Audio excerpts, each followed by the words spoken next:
Hello, my name's Richard. This is We're No Wizards, and this is a very quick unboxing of Scoffton, which is by Vamoose Games, which is currently on Kickstarter and it's running until the end of the month. And the reason that I'm doing this, quite simply, is Gavin was on the show quite quickly to tell us all about Scoffton.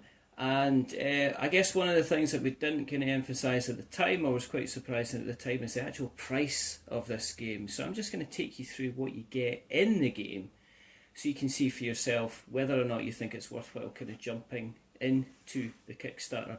I played it a couple of times. It's a worker placement game that is a bit of fun. So without further ado, let's jump into it.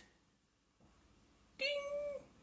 So, first of all, the first thing to say is this is a prototype version, so some of the components might not be the same style or quality in the final version. However, first thing to point out here is that the art itself is going to be changing, as you can see from the Kickstarter page, which we're going to link in the show notes. It is a worker placement game at heart, so everybody has their own fantastic little player board, as you can see here. Yes, that is a stomach on the right hand side. Yes, there is a dessert stomach, so they've got a dessert stomach and a normal stomach, so it is actually emulating human beings quite successfully. On the other side here, we've got our table where you place your food, so you basically get your food to the table before you get your food into your tummy. Okay, and everybody's got their own player board. It supports up to 4 players. Pink, orange, black, and a lovely kind of turquoise colour. The main area, or the main playing area, isn't huge. You're not looking at something which is taking up a massive amount of table space, really. And again, like most worker placement games, that can generally be the case. As you can see, going around the board, you've got a claw machine, you've got the bathrooms, you've got the dessert trolley, you've got various different salad bar and the main food bar as well. Yes, the artwork is the same all the way through. It's this rather delightful, not cutesy, but almost like kitschy kind of artwork.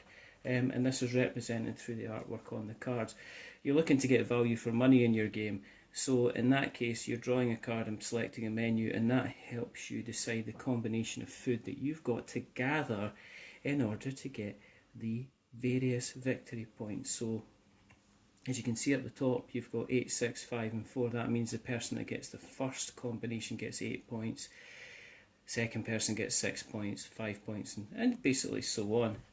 Various different menus depending on what you are going for, which adds a little bit of replayability.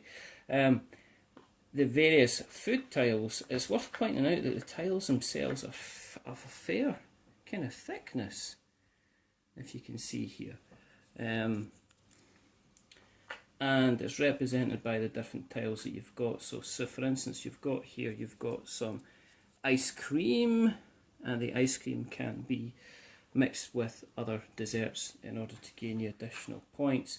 You've also got things like bread. Now the bread itself, that's a difficult thing because bread can actually take up spaces that you have, which means that you can't always eat everything that you want, because you've, as with always, you've filled yourself up with bread.